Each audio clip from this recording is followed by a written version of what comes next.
रात्र चढत चालली होती तेव्हा भिवाचं दिवसभर चढलेलं डोकं हळूहळू उतरायला लागलं. अंग मात्र फणफणल्यासारखं वाटत होतं. त्या सईनी मोठ्यानं म्हटलं, "कार्ट्यांनो, गिळायला चला." तिचं बोलणं भिवाला कळलं होतं. तो उठून मुकाट येऊन डायनिंग टेबलवर बसला. त्याला सूम झालेलं बघून सई अजिंक्याला म्हणाली, "एवढं टेन्शन घ्यायला काय झालंय? वेळेत अभ्यास केला की असं तोंड पाडून बसायची वेळ येत नसते." तिचं आडवाटेनं बोलणं भिवाला कळत होतं, पण तिच्या स्वभावापुढे भिवाचा नाईलाज होता. तिचा हा स्वभाव 20 वर्षात त्याला अंगवळणी पडला होता.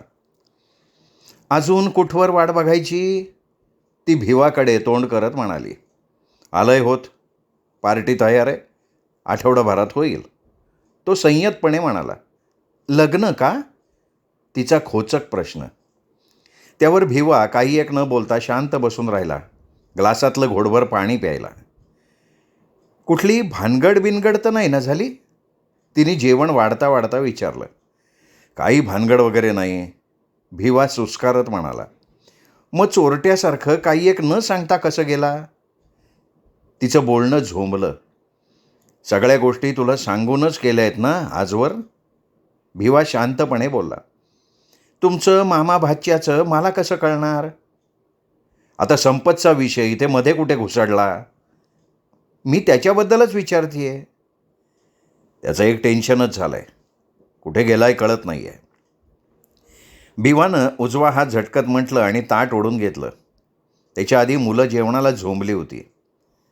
भिवा शांतपणे जेवायला लागला. सईनी पण मुकाट जेवायला सुरुवात केली आणि एकदम जेवता जेवता थांबून विचारलं, "वाढाप आलाय ना?" भिवानं घास चावता चावता तिच्याकडे बघितलं आणि घासावर पाणी पिऊन म्हटलं, "गेले ते." "म्हणजे वराड घेऊन आला होता काय?" तिने शंकेने विचारलं. भिवाला तिला काय उत्तर द्यावं ते कळेना. त्यांनी शांतपणे घास उचलून तोंडात घातला. सईनी त्याला चपाती वाढली.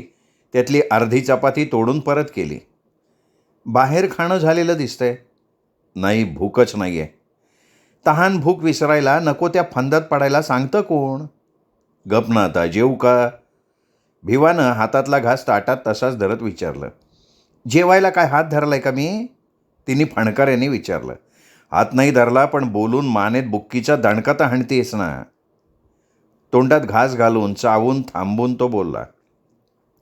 "ठीक आहे, मी काहीच बोलणार नाही. निदान पोरांच्या शाळेचं तरी सुरळीत मार्गी लावा." "का? तू काय करतेस? सगळं मीच बघायचं का?" भिवा भडकल्यासारखं बोलला तेव्हा सई फणकारली. याच शब्दाची वाट बघत होते मी. बरं झालं मनातलं बोलून दाखवलं ते." "मम्मी, काय चाललंय तुमचं? नेहमी नेहमी भांडण. कधीतरी तुम्ही नीट बोलणार आहे का?" अजिंक्य हे केवढ्या तरी मोठ्यांदा बोलला. "मी नीटच बोलते, हिताचंच बोलते. माझं जर ऐकलं असतं तर असं तोंड पाडून बसायची वेळच आली नसती." तिचं बोलणं चालू असतानाच भिवा ताटावरनं उठून बेसिनमध्ये हात धुवून बेडरूममध्ये गेला. दिवाणावर टेकून बसून शांतपणे काहीतरी विचार करायला लागला. त्या विचारातच त्याने डोळे मिटले. मिटलेले डोळे त्याला झोपेत कधी घेऊन गेले कळलं नाही. तो तसाच टेकून झोपला. बेडरूमचे दिवे चालू होते, दार उघडं होतं. पण सई तिकडे लक्ष न देता मुलांच्या बेडरूममध्ये झोपली. संपत नसल्यामुळे भिवाची चांगलीच पळापळ होत होती. त्यात ऑफिसचं बस्तान विस्कटलं होतं. समव्यावसायिक त्यावरून नाना तर्कवितर्क काढत होते. संपत, चौगुले आणि आता जाफर डोक्याची कलही होऊन बसले होते. जाफरनं केलेली बदनामी भिवाचं मन खात होती. पण जाफरला जाब विचारून वेगळा ताप वाढवणं त्याला परवडणारं नव्हतं. जाफरचा दोगल्या आणि कामापुरता मामा हा स्वभाव भिवाला माहिती होता. इथं कुचकुच करणं, याला वेगळं त्याला वेगळं सांगणं, समोर असेल त्याचं कौतुक करणं, नंतर त्याच्या मागे वाईट बोलणं, हे 15-20 वर्षात त्यांनी चांगलं अनुभवलेलं होतं. संजय यादव आणि भिवाची दोस्ती यात फूट पाडणारा खरं तर जाफर होता. हे भिवाला आत्ता कळत होतं, पण त्याचा आता कळून फायदा नव्हता. संजय पूर्णपणे दुरावला होता. संजयनी जाफरपासून सावध राहा असं जेव्हा भिवाला सांगितलं होतं तेव्हा भिवानी संजयलाच झापलं होतं. ते कसं चुकीचं होतं याची प्रचिती आत्ता भिवाला येत होती. संपत अचानक निघून जाणं याला जाफर तर कारणीभूत नसावा. अशी शंका उगीचच भिवाच्या मनाला चाटून गेली. जाफर संपतबद्दल जे जे भिवाला बोलला त्यावर संपत एक दोनदा भिवाशी बोलला होता. नेमकं तसंच तर आत्ता झालं नसेल ना? नव्हे, नेमकं तसंच झालं होतं. संपत आज येऊन भिवाला भेटला. त्यांनी त्याचं मन मोकळं केलं. मी नोकरी करतोय वारज्याला, संपत म्हणाला. का, तुला इथे काही त्रास होता? भिवानी झापल्यासारखं विचारलं. नाही, नोकरीच ती. इथे केली काय, दुसरीकडे केली काय? संपत, तू नोकर नाही आहेस, भासा आहेस माझा. भिवानी त्याला जाणीव करून दिली. ते फक्त तुम्हाला माहिती. जगाच्या लेखी मी नोकरच. संपत खालमानेनं बोलला. कोण बोललं? मी नोकरासारखं वागवलं कधी तुला? नाही, पण सगळी कामं नोकराचीच करायला लावली ना. हे बघ संपत, तुझा काहीतरी गैरसमज होतोय. मी आता ती कामं करतोय म्हणजे मी नोकर झालो का? स्वतःवर पडलं की कळेल भाचा आणि नोकर यातला फरक. जाफर भाईमुळं हा फरक मला कळला. अरे, ज्याला स्वतःच्या पुतण्याबद्दल, अहो दे रे, त्याचं काय आपल्याला. तुला नसेल मामा काही. जे तुला इतक्या वर्षात नाही कळलं ते त्या बिचाऱ्याला कळलं. बिचारा? काय कळलं त्या बिचाऱ्याला? माझं लग्नाचं वय झालं आहे. संपत तसाच खाली बघत बोलला. म्हणजे तो तुझं लग्न लावून देणार होता? हे तू करायला पाहिजे होतं, पण तू बायकोपुढे शेपूट घालून बसतो. संपतचं बोलणं ऐकलं आणि भिवा सणकला. तू इतकं चरचर कधीपासून करायला लागला? डोळे उघडल्यापासनं. म्हणजे तुझे डोळे कोणी झाकले होते? हां, मामा मामी या नात्याने. पण कळलं पैशापुढे नातं काही नसतं. वेळीच हे सगळं लक्षात आलं नसतं तर आयुष्यभर चाकरी करत बसलो असतो आणि साडाच राहिलो असतो. संपत सगळी साठलेली मळमळ ओकत होता. हे बघ संपत, तू नको तो विचार डोक्यात आणू नको. मी यावर्षी तुझं लग्न करून देणार आहे. मुलगी वगैरे बघितली का? अरे बघू की. इतक्या वर्षात नाही तुम्ही केलं, आत्ता काय करणार? संपत थोबाड फोडी ना. मी तुमचं नाही खात आता, गप ऐकून घ्यायला. तू मामावर गुरगुरतोयस? अरे तुझे आईबाप लक्ष देत नाहीत म्हणून मी तुला माझ्याकडे आणला. त्याचे हे पांग फेडतो. माझी आता वाट बघू नका, तुम्ही दुसरा नोकर बघा. मी तेच सांगायला आलो आहे. माझं सामान मधूकडे पाठवा. तुझं सामान तू घेऊन जा. मी आलो तर रेवती आणि सागरमुळे माझा पाय निघणार नाही. लळा आहे त्यांना संपत दादाचा. संपतला गहीवरून आलं. त्यांनी ओलावल्या काढा हळूच डाव्या हाताने पुसल्या. एवढं कळतंय ना तुला, मग मूर्खासारखा का वागतोयस? मूर्ख आधी होतो, आता शहाणा झालो आहे. जाफरभाईंनी पेट्रोल पंपावर कामाला लावलं आहे. 15,000 पगार आहे. वर भत्ते कमिशन मिळून 30,000 पगार पडेल. चांगलंच मधाचं बोट लावलेलं दिसतंय तुला. गाबोळलेली चिंच बघून तोंडाला पाणी सुटून घेण्यापेक्षा बरं नाही का ते? अरे वा, चांगलं बोलायला शिकला की. भाग पाडतोयस बोलायला मामा तू. मी इथे तुझ्याशी वाद घालायला किंवा कोण किती चूक किती बरोबर याची शहानिशा करायला नाही आलो. माझं काम झालं आहे. असं म्हणून संपत तडकाफडकी निघून गेला. भिवा त्याला थांबही म्हणू शकत नव्हता, कारण थांब हा शब्द उच्चारायला त्याला कळलंच नाही. तेवढी सवडही संपतनी दिली नाही. संपतनी त्याची केलेली कान उघडणी त्याला जिव्हारी लागली होती. त्यांनी स्वतःकडे पाहिलं तर संपतनं करून दिलेली जाणीव त्याला कशी झाली नाही याचं दुःख त्याला झालं. पण ते दुःख देणारा संपत नाही तर जाफर आहे हे त्याच्या लक्षात आलं. जाफर हा खिशात बाळगलेल्या विंचवासारखा त्याला भासू लागला. हे सारं त्याला विसरायचं होतं. माईंकडे लक्ष देणं, ते काम मार्गी लावणं एवढंच त्यांनी मनाशी ठरवलं. एखाद्या मारवाड्याला एजन्सी विकून येणाऱ्या पैशातून माईंमध्ये 50% भागीदारी ठेवून आलेल्या पार्टीला माईन देऊन टाकायची हे त्यांनी पक्क ठरवलं. त्यावर मोरगे साहेबांशी सल्लामसलत करून मग निर्णय घ्यायचा त्याने ठरवून टाकलं. त्या विचारातच आज तो दिवसभर कामाला झोंपला. अमावास्येची रात्र होती. अंधार साऱ्या सोळू गावावर पसरला होता. त्या अंधाराला आणखीन गडद केलं होतं ते भीमदास कांबळेनं. पोलिसांचा ताफा घेऊन तो सोळूत धडकला होता. कुशाबा थोरात फुल दारू पिऊन घरात उताना पसरला होता. एका पोलिसांनी त्याला अंडरवेअर बनियनवर चावडी पुढे आणला होता. मुकिंदा जाधव पोलिसांच्या घोळक्यात होता, त्यामुळे त्यालाच पकडायला पोलीस आलेत असं सगळ्या गावाला वाटत होतं. पण तो आपला रुबाबात इन्स्पेक्टर बरोबर उभा होता. पोलिसांच्या गाडीतून 2 माणसं पोलिसांनी खाली उतरवली. ती मरकळची होती. त्यांना बघून गाव चकित झालं. कुशाबा थोरात गारठल्यासारखा अंग आकसून उभा होता. त्याला चालू असलेला प्रकार काय चाललाय ते समजायला मार्ग नव्हता. त्यात त्याला दारूनी झिंग आलेली. भीमदास कांबळेला बघून त्याला मुतायला आली होती. तो पळत होलपळत खिंडारात जाऊन लघवी करायला बसला. अंधारात त्यांनी कुठे लघवी केली त्याचं त्यालाही कळलं नाही. जागेवर फिरून तो चालायला लागला तर त्याला रस्ताच सापडेना. काहीतरी भुताटकी झाली म्हणून तो घाबरला. काजवं चमकल्यासारखा उजेड त्याच्या डोळ्यावर पडला तेव्हा त्याला वाट दिसली आणि तो चावडीकडे चालायला लागला. येऊन बघतोय तर काय, भीमराव कुसेकर आलेला. तो भीमदास कांबळेबरोबर वाद घालत होता. त्याचं बोलणं कुशाबाबरोबर गावाला पण कळत नव्हतं. इन्स्पेक्टर आत्या जालिंदर मोहितेचा डाव आहे. माझं राजकीय खच्चीकरण करायचं चालवलंय त्यांनी. मी असं का करील? भीमराव कुसेकरनं इन्स्पेक्टरला प्रश्न केला. हे बघा, मला ते काही माहिती नाही. मी नोकर माणूस आहे, तुमचा सेवक आहे. वरून ऑर्डर आली, मला तुम्हाला अटक करायला लागणार. तुम्ही अटक कसं करता तेच बघतो ना. थांबा, दादालाच फोन लावतो, वर्दीच उतरवतो तुमची. म्हणत भीमरावनं मोबाईल काढला. त्याला स्टिकनी अडवत भीमदास बोलला, दादाला फोन करणार? दादाला कशाला? बाबाला फोन करा, ते माझी वर्दी नीट उतरवतील. तुम्ही मला शिकवू नका इन्स्पेक्टर, 20 वर्ष सत्तेत फुकट नाही मी. भीमरावनं आवाज वाढवत म्हटलं. तळवे चाटल्यावर, चपला उचलल्यावर 100ही पूर्ण कराल की. भीमदास हसून म्हणाला. तसा भीमराव ओरडून बोलला, तुला कळतंय का तू कोणाशी बोलतोय? भीमराव कुसेकर नाव माहिती आहे की मला तुमचं. भीमदास हसत लोकांकडे बघत बोलला, मी तालुक्यातला प्रतिष्ठित पुढारी आहे, माहिती नाही वाटतं. ते माहिती आहे हो, पण तुम्हीच गावाचं वाटोळं करताय हे नीटसं माहिती नव्हतं, ते आत्ता माहिती झालं. भीमदास जमावाकडे बघत बोलला, काय म्हणायचं काय तुला? मी तुमच्याशी एकेरीवर बोलतोय का? नाही ना?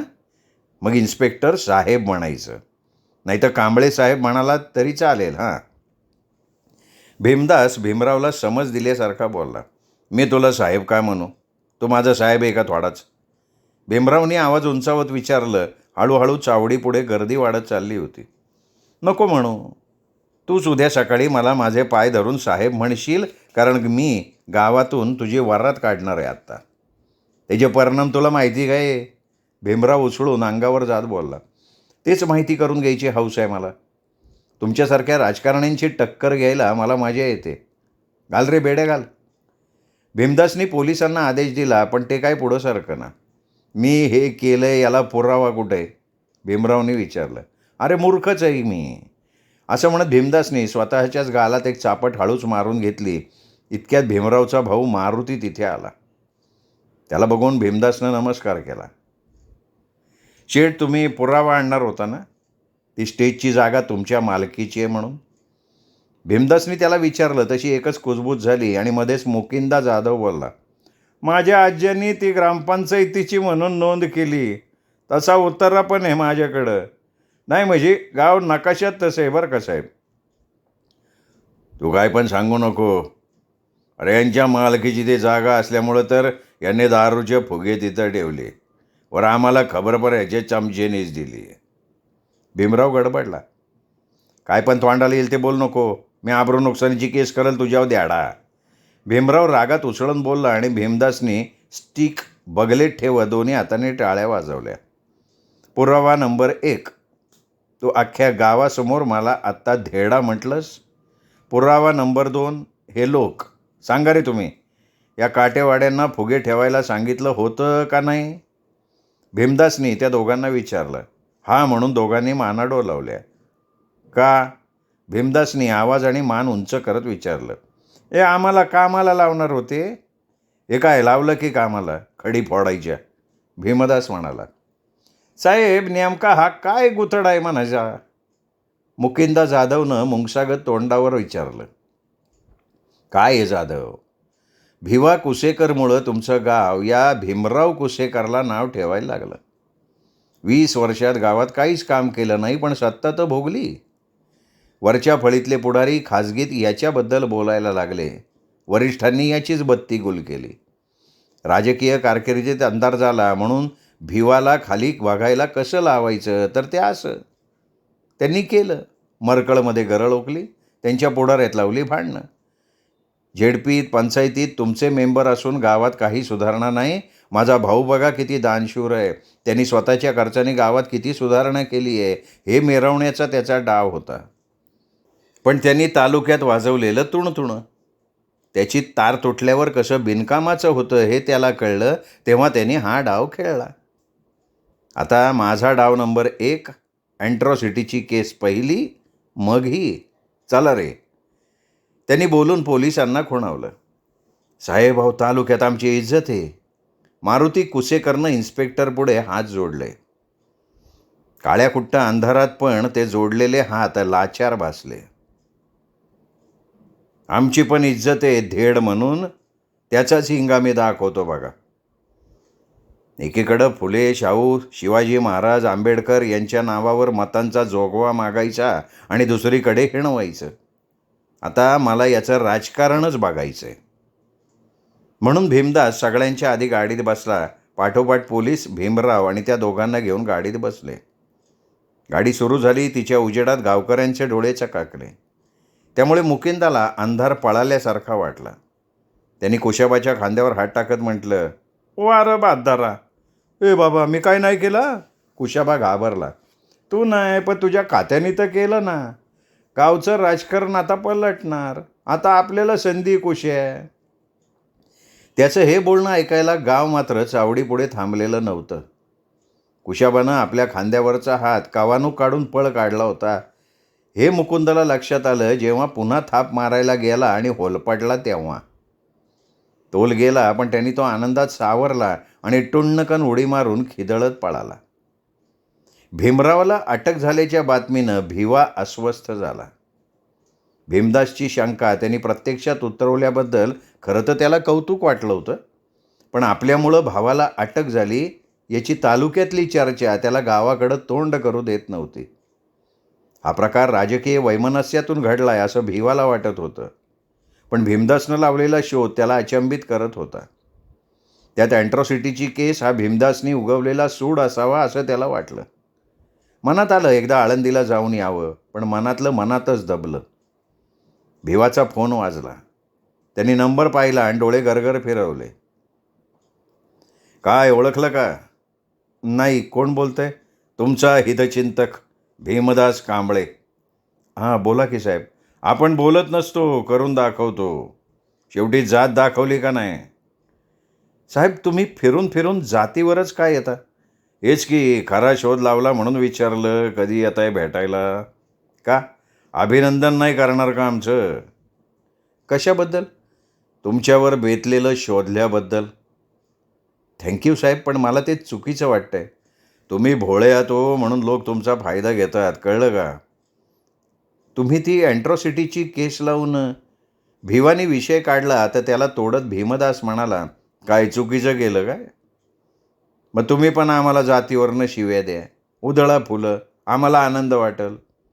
"साहेब, तुम्ही कायद्याचा गैरवापर करतोय, बरोबर आहे ना? वाटणार तुम्हाला, तसंच वाटणार. बरं सांगा मला कसा गैरवापर केला, मला पण माझी चूक कळू द्या." "मला म्हणायचं होतं तुम्ही कायद्याचा फायदा करून घेता." फायदा नाही. कायद्यावर बोट ठेवून चालणारा माणूस आहे मी. आधी कुंडली वाढतो, मग भविष्य सांगून अडचणींवर तोडगा करतो. आम्ही संशयी लोक. केसमध्ये आम्हाला संशय वाटला की आमची ती सुई योग्य त्या दिशेने फिरते आणि मग तिचा पिच्छा करून खरं सत्य आम्ही बाहेर काढतो. आठवतंय का काही?" "आठवतंय, पण हे खरं नसेल हो. यात काहीतरी राजकारण आहे." "आता कसं आहे ना, राजकारणी माणूस म्हटल्यावर राजकारण करणार. सत्ता ही एक अशी नशा आहे की ती असली की माणूस त्यात धुंद होतो आणि ती नसली की बेचैन होतो. खरं बोलतोय का नाही मी?" भीमदासने हसून विचारलं. भिवाला नेमकं काय बोलावं कळत नव्हतं. साहेबांचं बोलणं चालू होतं आणि मध्ये सुखदेव पाटलाचा फोन येत होता. साहेबाचा फोन कट करून त्याला दुखावणं भिवाला नको वाटत होतं. साहेब बोलत होता, भिवा त्याला हुंकार देत होता. साहेब काहीतरी डिवचत होता, तर त्यावर भिवा फक्त "खरं आहे साहेब" एवढंच म्हणत होता. साहेबाचं तत्त्वज्ञानाचं डोस पाजणं चालू होतं, तर सुखदेवला अजिबात दम नव्हता. त्यांनी घाईच लावली होती. तेव्हा धाडसानं भिवा म्हणाला, साहेब, मला एक महत्त्वाचा फोन येतोय." "अरे वा, म्हणजे आम्ही काहीच महत्त्वाचे नाही का?" भीमदासनं जांभई देत भिवाला विचारलं. त्यावर तो उत्तरला, "नाही, तसं नाही, एक कामाचा फोन येतोय." "हां, म्हणजे मला काय काम नाही, मी रिकामट्याकडं आहे." "नाही, मी तुम्हाला त्या वेळेलाच काम दाखवायला पाहिलं होतं, 5-25 हजाराला तुम्हाला टाकायला पाहिलं होतं. चुकलंच माझं. मी चुकीचं काही नाही करत हां. आपलं चॅलेंज आहे. तुमचा भीमराव दादाच काय, पण त्याचे दादा, बाबा, आबा, नाना हे पण आपलं काय वाकडं करू शकत नाहीत. पण हे मी तुम्हाला का सांगतोय? सांगायचा मुद्दा असा आहे, सरळमार्गी माणसाचं कुणी काही उखडू शकत नाही, कुभांड रचलं तरी. आणि तुम्ही सरळमार्गी आहात म्हणून तुम्ही सुखरूप आहात. 2 सरळ माणसांमुळे भीमरावचं बिंग फुटलं. एक सल्ला देऊ का? बोला की साहेब. भिवानं तोंडावर हात फिरवत म्हटलं, तुम्ही चुकून राजकारणाच्या दलदलीत फसू नका. नाही काय आहे, माणसाकडं पैसा आला की त्याला राजकारण सुचतं ना. नाही मला तर काही सुचत नाही आहे साहेब, काय करावं? भिवानी उजव्या हातानं बोलता बोलता आखाळ दाबलं. मला माहिती आहे तुम्हाला माझ्या बोलण्याचा कंटाळा आला आहे. इन्स्पेक्टरचा फोन कट कसा करणार? एक तर माणूस सर्किट. फोन कट करून नसतीबाला का उडवून घ्यावी असं वाटत असेल ना. भीमदास मनातलं बोलत होता, पण ते खरं आहे म्हणून कसं सांगणार? म्हणून भिवा बळच हसत म्हणाला, नाही तसं नाही साहेब, उलट तुम्ही आल्यामुळे वाईट गोष्टीला चाप लागला. तुम्ही कितीतरी सॉरी सॉरी सॉरी, मला कौतुक आवडत नाही आणि कोणी कौतुक करावं म्हणून मी काही करत नाही. मी कर्तव्य, जबाबदारी आणि परिस्थितीची जाणीव ठेवून करतोय. बरं ठीक आहे, तुम्ही माझं अभिनंदन करायला येत नसाल तर मी येतो तिकडे. काय कशाला? नाही, दट्ट्या दिला असता तर सकाळीच आला असता. तेव्हा मीच येतो माझं अभिनंदन करून घ्यायला. चालेल साहेब, मी 1-2 दिवसात येऊन भेटतो ना तुम्हाला. काय आहे, मी येणार आहे पुण्याला. माझा एक मित्र नाटक करतोय, आम्ही देशाचे मारेकरी. साहेब तुम्ही तर पहारेकरी, मारेकरी कसे असू शकता? अरे वा, माझ्या जातीची आठवण करून दिली. साहेब फिरून फिरून जातीकडेच का जाता हो? जात जात नाही, ती गोचिड आहे. कागदोपत्री सगळीकडं जात लावायला लागते. साहेब मला म्हणायचं होतं, पोलीस खातं पहारा देतं म्हणून तर आमच्यासारखी जनता शांत झोपू शकते. त्या अर्थाने मला म्हणायचं आहे. काय अर्थ काय आणि व्यर्थ काय? या नाटकाचं वैशिष्ट्य काय माहिती का? काय? ते तुमच्या बालगंधर्वात आहे. मग नाटकं बालगंधर्वलाच होतात, पण आमच्या लोकांचे नाही ना. साहेब आपण सगळे एकच होत आहे. मानायला हो, मानायला. पण बामणाचं नाटक 500 रुपयाचं तिकीट काढून बघणार, त्याच्यावर एवढी चर्चा करणार का बास? पण आमची नाटकं बघायला पास मागणार. वर मेकअप रूममध्ये येऊन कलाकारांसाठी असणारा चहा फुकट फुरके मारून पीत चहाचा डोस स्वतः पिणार आणि उपदेशाचे डोस कलाकारांना देणार. का माहिती का? दोन्ही फुकट असते ना. काही जोक नाही आवडला का? भिवाचं कानशील तापलं होतं तर तिकडं साहेब पेटला होता. तो फुकटच्या फोनवर फुकटात ज्ञानामृत पाजत होता आणि भिवा शांत पण वैतागल्यासारखा ऐकत होता. तो बळच म्हटला, साहेब खूप दर्दी दिसतंय. दर्दी? ऐका, एक गझलचा शेर ऐकवतो. नाही मला हिंदी कळत नाही. गझल मराठी ऐका. अंदाज आरशाचा वाटे खरा असावा, केलेत वार ज्याने तो मोगरा असावा. वा वा, छान आहे. तुम्ही केली? आम्हाला चपात्या नाही करता येणार, हे पापड कधी बेलायचो. पुढचा शेर ऐका. हिला हे जमादारच आहे, आपला नाही. आपण फॅन त्याचे. जिंदा दिल माणूस आहे बरं का हिला. ऐका. पुस्तकातून वाचलेली पाहिलेली माणसे गेली कुठे, रोज अत्याचार होतो आरशावरती इथे. अरे वा, भारी. काय पाठांतर आहे हो साहेब तुमचं. त्यांनी परत मोबाईलमध्ये बघितलं तर आता मानकूप पिसाळणं वात आणला होता. आत्म्याचा सौदा करुणी जर स्वतःस विकले असते, एक एक वीट सोन्याची घर असे बांधले असते. हा शेर फार आवडला साहेब, खूप छान आहे. फोन ठेवू का? ठेवा, नाही तर मी शेर ऐकवत राहणार. शेर ऐकवतो म्हणून मग परत तुम्ही माझा फोन उचलणारच नाही. म्हणणार शेर ऐकवतो, चावा घेतो. ठीक आहे, रिलॅक्स. हे बघा, जोपर्यंत आपण आहे तोपर्यंत तुम्ही बिंदास राहा. Good bye. असं म्हणत त्यांनीच फोन ठेवला. भिवानं सुस्कारून फोन कट केला. मोबाईलमध्ये बघितलं, 36 मिस कॉल होते. भिवा हळू सुस्कारला. मोबाईल, कान, डोकं सगळं तापलं होतं. इन्स्पेक्टरचा ताप वाढणार या भीतीने भिवा धास्तावला. मोबाईल खिशात ठेवून त्याने गाडी चालू केली. साहेबाचं बोलणं गाडीच्या घरघरीसारखं डोक्यात घुमायला लागलं. ऊन चढत चाललं होतं. भिवाची धावपळ वाढल्यामुळे ऑफिस विकल्याची खंत त्याला वाटायला लागली. एकदम फुलपगरच्या ऑफिससमोर भिवा थांबला. फुलपगर पण तसा मोठा एजन्सीवाला होता. त्याला लायसन विकून मोकळं व्हावं असं क्षणभर वाटलं. गाडी बंद करून भिवा खाली उतरणार तर त्याचं मन त्याला म्हणालं, सईला विचार मग भेट. तो परत गाडी चालू करून सरळ घरी आला. गाडी लावली, घरात आला. समोर हॉलमध्ये सोफ्यावर शेवंत आत्या फतकल मारून बसली होती. जोत्यावर बसल्यागत पाय टाकून बसलेली. त्यात पानाला चुना लावायला तिने पान घेतलं, त्याचा देठ तोडला, डबीतला चुना बोटानं काढला, त्याच्यावर लावला. तितक्याच हळुवारपणे भिवाने विचारलं, आत्या कधी आली? लय वाडूळ झाली, आली आत्ता जेवून बसली. लवकर आला तू, संप्या नाही म्हणा तुझ्याकडं? अडकीत त्यानं सुपारी कातरत आत्याने विचारलं. भिवा तिच्यासमोर बसत म्हणला, त्याला चांगलं काम मिळालं तो गेला. नात्यात गोता खातच बरं का माणूस. तू हा एवढा मोठा पासारा आता पाडला का नाही एकट्याचे बोकांडी? आणि असं काय झालं, शिनी घेती का नाही मग? तू बावळट आहे. अगोदरच एखादा चांगला गडी ठेवला असता तर बे झालं असतं. बोलत बोलत तिने वेडा करून दाढेत ठेवला. म्हशीगारकी रवंथ करायला लागली. ते जाऊ दे, काम काय काढलं? काम असल्यावर यायचं का माणसानी? नाही म्हणजे एकाएकी आली म्हणून विचारलं ग. खतावले भिवे, तुम्ही नवरा बायको सपनात आला. त्या 2 दिवसापासून डोळा फडफडायला लागला. मग धीर धरवना. आता राहिला का डोळा उडायचा? राहिला. आमच्या गावातलं गणू मुळकाचं म्हातारं दागावलं, त्यानंतर राहिलं बघ. असं म्हणत तिने उठून बेसिनमध्ये पिचकारी मारली. पांढरं फेक बेसिन कोड फुटल्यागत झालं. आत्याबरोबर बोलून भिवा किचनमध्ये आला तर सई भांडी घासत होती. तिने भिवाकडे बघून न बघितल्यासारखं केलं. तो बाथरूममध्ये जाऊन फ्रेश झाला आणि बेडरूममध्ये जाऊन दिवाणावर विचारात पडला. श्रोते हो, हा होता आजचा भाग सुरेश कृष्णाजी पाटोळे लिखित आसरा या कादंबरीचा. पुढची गोष्ट ऐकूयात उद्या. तोपर्यंत नमस्कार.